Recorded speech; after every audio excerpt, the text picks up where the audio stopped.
Hey everyone, welcome back to the channel. My name is Chris, and today is a little bit of a different video for a couple of reasons. One, we don't have a city to talk about at the moment, which is why I have this piece of paper down here, or sheet of graph paper, I guess. And so we are going to be talking about how I design cities and stuff like that. And also, this video is coming out on March 28th, which is just so close to the anniversary of the channel. The channel was created on March 29th, 2024, and I'm not going to upload a video on a Saturday. I don't have time to make an extra video, so we're going to do it on the Friday, the day before. So that is what this video is about.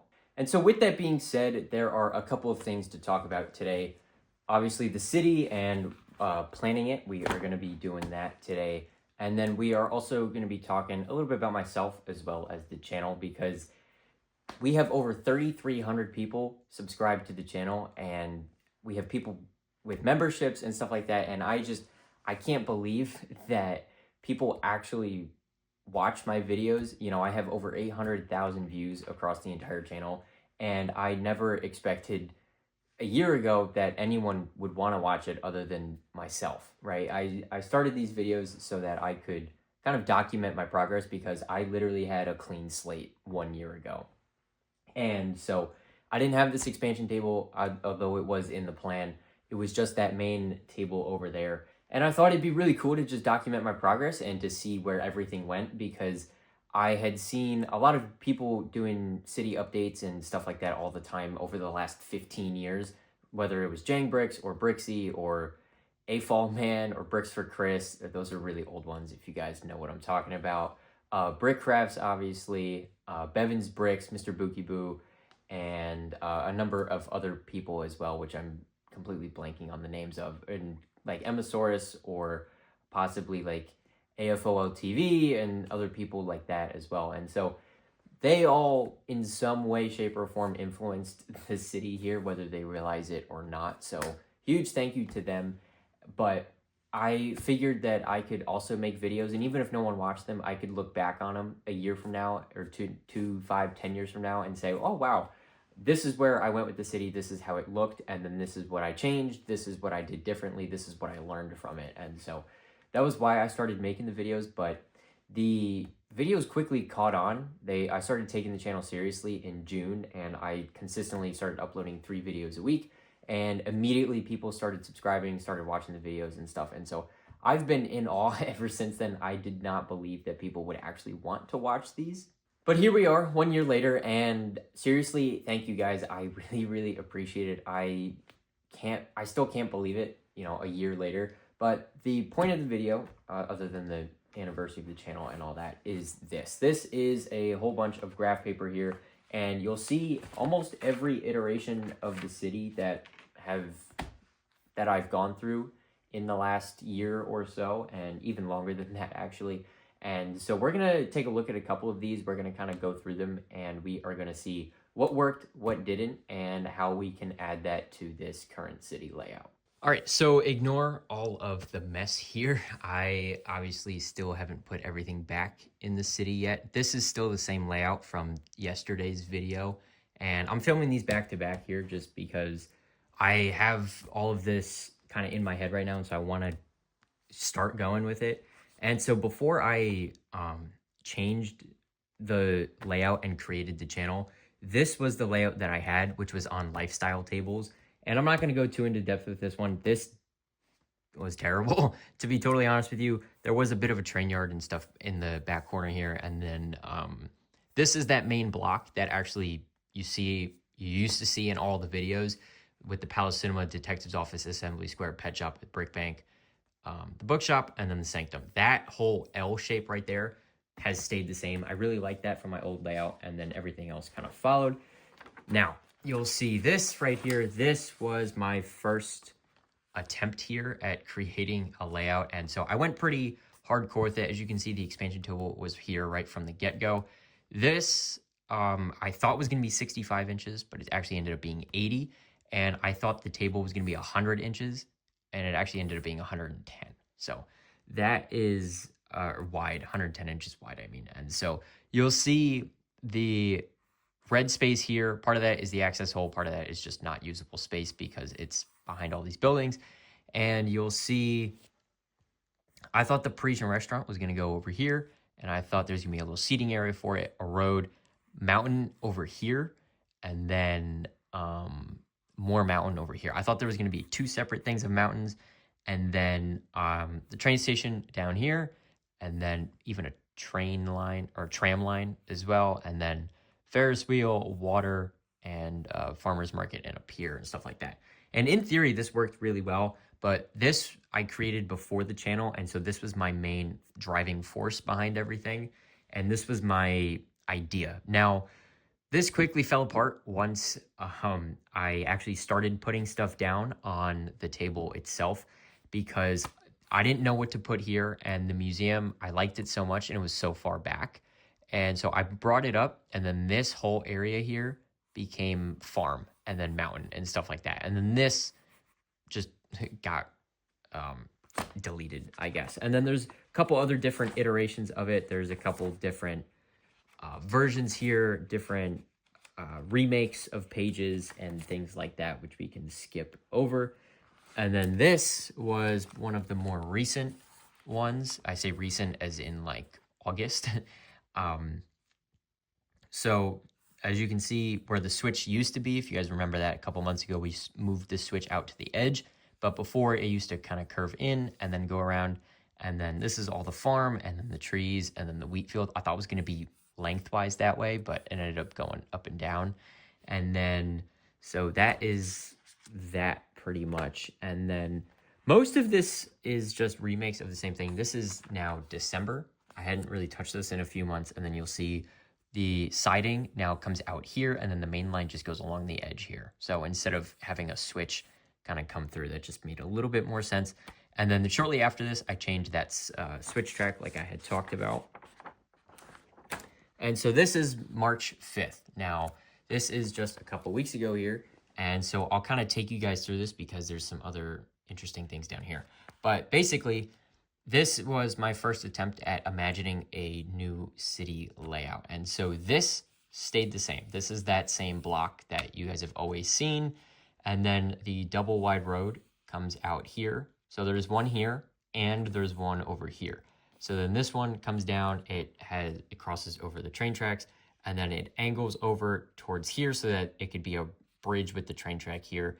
And then that would pretty much be that. And then this is like the Holiday Main Street, Tudor Corner. I just abbreviated everything. So corner garage, and then the little star indicates that I don't own it yet. And then, so you'll see the police station and the boutique hotel would move back over here. And then the idea for this was that I would move all of the farm and nature stuff onto that other table down here, which we'll talk about in just a second. And then in place of it, I would put the Natural History Museum, the Town Hall, and the Botanical Garden, and then kind of make this big courtyard out front here. I thought that was a really interesting idea. I thought that would work pretty good. But this kind of fell through because, well, one, I don't own 2 of the 3 of these yet, and I don't own the corner garage, and then this would kind of just be up in the air. And I wanted to try and do something different. So I started going through a bunch of this here, and then you'll notice this is a new layout here. And then actually, I didn't even talk about this down here. And so I had wanted the train track to come this way through the expansion table and then over a bridge to that other table down here. But I had the train station here, and then the main line, and then the siding was right here. And so that just didn't work for me. There was too much stuff going on, and then I thought maybe I could just have it curved down this way with the dotted line. But neither of those options worked for me. I wasn't happy with it. So ultimately, I figured that something had to change. And then, so now we are on March 13th. As you can see, my handwriting is terrible. Just ignore that. But over here is where the train station on the side came. That's where that idea came from, because it didn't work down here. And I wanted this train track for the bridge. And then I was thinking maybe keep the Natural History Museum here, and then the Botanical Garden put out front here, and then a couple other things as well. And then the Palace Cinema here, instead of having it right up against the road, maybe you just have like a park space here or something like that. And then the Town Hall would go in the middle here, and then the Grand Emporium on this side. and then it kind of works its way back. This I don't totally love. This was kind of just me trying it out, just trying to see what worked. But I actually want to try writing some stuff down for a layout that we tried yesterday, because I'm really, really curious to see how that would look on graph paper. And so I have this set up already. And so pretty much what this is, each square on the grid is 5-inch squares. So it's 16 by 16 studs. And then so a 2x2 would be 10 inches by 10 inches, or a standard base plate. You can see right here. And then a 3x3 would be 15 inches by 15 inches, or a 48 by 48 base plate, which I don't think I have. Oh, well, there's one under here, but you guys can't really see that. But the point is that is, like I talked about in the Q&A the other day, actually, these are my two bounds. These lines here are the edges of the table, and then this is the access hole. So everything else here is pretty much fair game. And then the orange is just the walls of the room, just so I know to not go too close to that, because I need to walk around here. And the 10 inches is pretty tight, but I can kind of shimmy my way along. And so pretty much what I do, I start with pencil, because I tend to change my mind about 14 million times before I settle on anything. And then so pretty much what I'll do is kind of just start working. And so I had that idea the other day that the assembly square would go here, and then I forget what corner building was next to it. I think it was the Grand Emporium. So we'll go assembly square, Grand Emporium, and then we can put this here. And then, so you'll see how it's starting to kind of spread out from the center here. Or I guess it's not really the center, but you get what I'm saying. And then I try to keep these lines here on base plate seams as well. So when talking about the train station on the right here, what I'd probably end up doing is I have a couple of 16 by 48 base plates that I cut from 48 by 48 base plates. And then so what I'd probably do is just go ahead and add them to the sides here, because I need a full 2 base plates worth, and a lot of the train station details are on 48 by 48 base plates already. So I figured if I could just keep it like that, I think that'd be a little bit easier. And then so pretty much what you'll see here is the 48 by 48 and then the 16 by 48. And then what I like to do is also add the track in as well. That helps visualize things for me. Okay, and then so that is pretty much that. You can see, I probably should have done it in like a different color or something, but you can still see that this line here and that line there are train tracks, and then this line in the middle is the base plate seam. And then there's two options here. What we could do is we could have a standard curve here and then a switch track here, and then these lines would have to get erased. Or what I could do is like a Trix Bricks switch where it kind of comes down like this. Obviously these are rough drawings, but that is kind of the idea of it right there. And then it would kind of just go from there. Now, I said in that video I wasn't a huge fan of this layout because of the one small detail over on the left here, which was that this side here would not have enough room for a base plate. So then what this would be is the 48 by 48s around the edge, and then I'll draw the track in really rough here just to kind of show you guys what exactly I'm talking about. And then so if I wanted to keep a siding on this side here, I would have no room for a building. It would just be like, had I shown you in that other video today, the Palace Cinema was here, and then the road would have had to have gone here. And then if I wanted a siding here, I couldn't have any buildings. And if I did have a building, it would only be 16 studs deep, which I'm not a huge fan of. I don't love that. And so pretty much this is how I design stuff, and you've seen all of the other iterations on the other pages here, but that's pretty much what I do. I go ahead and I just do this a bunch of times until I find something that I like enough to go into Studio and then kind of lay everything out. And I have used Blue Brick before, which is a digital software to map out train track layouts. They don't really have a lot of stuff for buildings, but it's just like a top-down 2D software that you can just place the base plates and the train track on, and it kind of gets this same idea across. It doesn't have third-party track, unfortunately, but you can like overlap stuff, so it kind of makes sense. But that is kind of the thought process here. And then the engine shed would go in the top right, I think. And then this would curve around here.